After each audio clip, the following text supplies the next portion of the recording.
Hello, BookTube. I've got another tag for you on the iPad here. One of a series of tags that I'm a little bit backlogged down. I'm they're just the type of tag that I really, really like. I like tags anyway. They're nice and fun. But there are many, many tags out there that break down to you essentially doing an Easter egg hunt on your bookstore, on your shelves. Find a book with this color green. Find a book with a character with a wooden leg or whatever. And that's a little bit fun, but I confess I prefer tags that get to know me or that I take some thought, specifically because when you do them, I get to know you. Uh, this is very much one of those tags. This is the book acquiring tag that I've seen a number of people do. And I was tagged by James Holder, but on the iPad here, I don't have a note of who originated this tag. I will find that out and link to their channel as well before I post this. And the questions are all simple. They're all stuff that I'm sure you've heard me, if you're a longtime watcher of this fan, I'm sure you've heard me discuss them many times. But the key to remember is, for all of us who make videos, is that not everybody is a longtime viewer of your channel. New people are finding us all the time. The YouTube algorithm, I know from personal experience, the YouTube algorithm still shunts people towards the very shallow end of the pool, the dumbest, biggest booktube channels.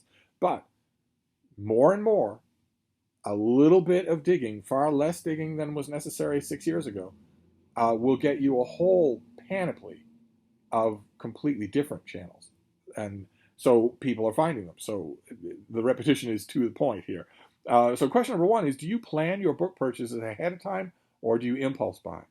And here I have to address a specter that for these new people that's going to be hanging over everything on this tag, which is that I am a bookish professional.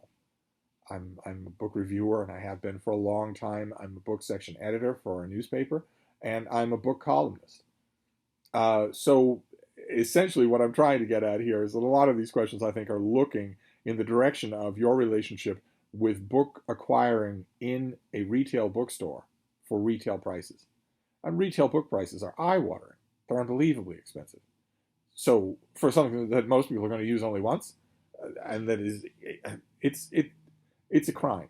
It's criminal robbery. It certainly is not reflected in the cost of manufacturing the thing. But I don't do that, is my point. I don't go to a retail bookstore, once a week. I don't have that budgeted. I don't have to agonize over new releases. I request things from publishers and also get things unrequested from publishers. So my answer to question number one will be about the Brattle Bookshop here in Boston, a great used bookstore that has a sale lot outside with thousands more sale books for $1, $3, and $5 that aren't organized in any way except by price. So out in the sale lot, it's impulse buys. I don't go to the sale lot planning anything at all. Then number two is, how do you decide what books to buy? And when it comes to the precise alchemy, the precise triggering mechanisms of what causes me to put a book in the crook of my arm as I'm shopping the Brattle sale carts outside, I could do a whole video on that. I could do a whole treatise on that. What are those tumblers? Is it something that I've read about just recently in a review? Is it something I've heard about just recently on BookTube? Is it something I've been looking for in a particular edition? Is it something I've never heard of before?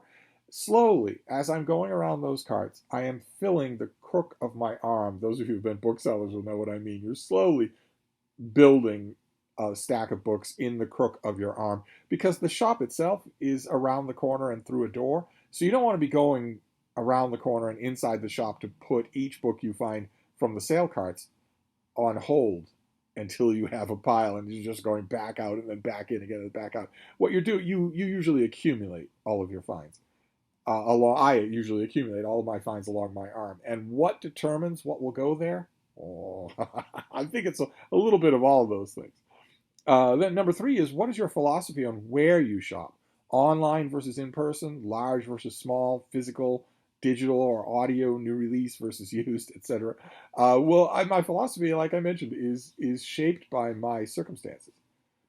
I don't shop for new books in new retail bookstores. I don't do that. Once in a blue moon, I will go in. I used to work in such bookstores forever and ever, but I had an employee discount, and I still do. I have a lifetime employee discount at Barnes & Noble.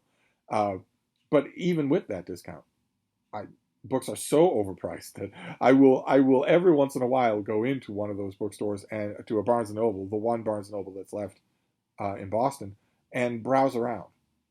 And they also have a huge newsstand, and when that newsstand goes, there'll be no newsstand like it at all anywhere in Massachusetts. So I go, I browse around a little, I grab some periodicals, I see what's new, I see what bookstores are featuring, but I don't ever go in there, you know, the way I've seen so many customers do, where they go to their favorite section and then agonize over how they're going to spend their $30. They have only $30. That's less than one hardcover book.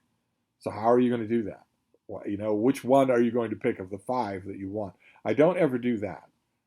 So I wouldn't say that that's a preference. That's just something. It would make no sense for me to do that.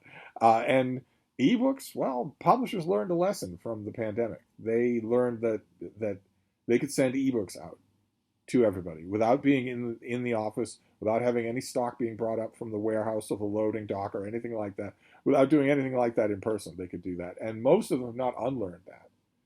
So I got a ton of ebooks every day, just a ton of them, either ebooks themselves or NetGalley links that are for downloads. And again, I don't have much of a preference. The only preference that comes into play is that in addition to being a book reviewer and a book columnist, I'm also a book section editor uh, for a small newspaper in northern Georgia. And you can't send the reviewer an e-copy of a book. Not only can't you usually do that at all, usually the thing is not transferable, but even if you could, you wouldn't. You wouldn't. You're the editor. You're supposed to send them a review copy that they get to keep for their hard work. So I myself love ebooks and have a whole bunch of them, but the question just doesn't work for me because it's not a question of my philosophy. It's a question of my circumstances. Then question number 4 is, what about the little free libraries? What do you think about them? Have you used one? Why or why not? I think they're great, and I love seeing how much affection they generate on BookTube. Quite a few of you have little free libraries in your neighborhood that you love. Uh, that I don't know that I could rely on them for a steady source of new books, but I take my little bean out on walks all the time. We are a fixture in several neighborhoods in concentric circles out from where we are. Not today. Today there are thick, low-lying clouds, and sometimes they go from white to black and give out little downpours of rain. And the last thing in the world I want is for Frida to get caught in one of those and grouse at me for the rest of the day. So our walks are very cagey and very carefully timed today. But usually we're out and about. And as a result, we come across little free libraries all the time. I can't remember the last time I got something from one of them, but I love looking through them. I love seeing what's out there. And also, I always kick myself because there's one little free library that's on a very familiar route of ours. It's a route that we use all the time. And quite a few times when we use that route, I know ahead of time that we are going to use that route. I could fill a plastic bag with books and stock that little free library. And I always forget to do it. Maybe this tag will help me to remember. I really should do that. You know, the key to do it is to get a plastic bag and fill it with books ahead of time. Just put it at the door. Then I won't forget. Then I'll carry it along. I really should do that. But I love them. And I love hearing your stories about your little free libraries as well.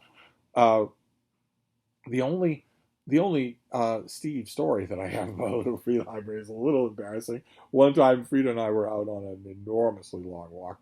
She likes to walk in neighborhoods, not in wilderness. I keep trying to make my city girl into a country girl, but it doesn't work. She likes to walk in neighborhoods because she can meet people.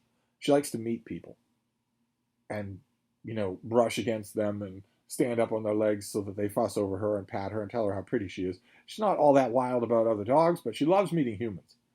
Loves it. And so she prefers long walks in winding neighborhoods to walks in field and stream where most of my dogs were at home.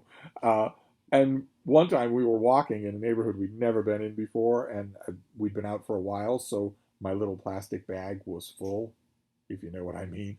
And at one point, we came across a little free library, and it was stacked with books. There were books. You opened the little door, and there were books, and then there was a stack of books on top of the bottom stack. And I quickly realized when that happens, I quickly realized that I needed two hands. So without thinking, I put the plastic bag on the shelf of the little free library so that I had two hands to maneuver things with. Just telling Frida to stand still and wait for me. Don't go anywhere. Just wait for me. I was moving around the books and making sure that I saw everything, and then I was doing the bookish thing where I take down one of the books and flip through it, or I take down another one and read the back. And after a while, I thought Frida wanted to go on. She doesn't care about little free libraries, so I thought, okay, well, I don't want to be greedy. I'll take two little books here. I'll take these two little books, and I took them and I carefully closed the door, and we walked on. And I think 5 minutes later, I realized that I had left the bag in the little free library, which no one, the next person who opens that door, no one is going to believe it was accidental. They're going to think that it was important, that it was an editorial comment of some type. I don't think I've ever gone back to that little free library. I'm too embarrassed in case someone knows it's me. But anyway, let's see here. Number 5 is, how do you feel after acquiring a book? Do you share or like in a book haul or in a diary? I've always been meaning on BookTube to do a book haul. I've always been meaning to do that. They seem like so much fun. I usually feel great after acquiring a book until I start to think about where to put it. I have way too many physical books. I have way too many books crowded on shelves and piled on counters here. Way too many. Considering how many ebooks I read and how much I love it. But when I get it, I'm ecstatic. It's like Christmas every single time. And I do make book hauls. I haul pretty much everything I get on this channel. Number 6 is, how do you feel looking at your books that haven't been read? Does it matter if it's currently a lot or a little amount? Again, this is a question that's really aimed at other people more than it is at me, because a lot of people who will do this tag have a huge number of unread books in their personal possession, in their personal library. And I don't have a huge number of unread books. I have, if we say 4,000, if we were to say, just pull a number out and say 4,000, then at no point do I have more than 200 or maybe 300 books that are unread. At no point does that happen. So it's always a tiny, tiny fraction for me. Instead, what I'm looking at are old friends. I'm looking at books that I've read and annotated and filled with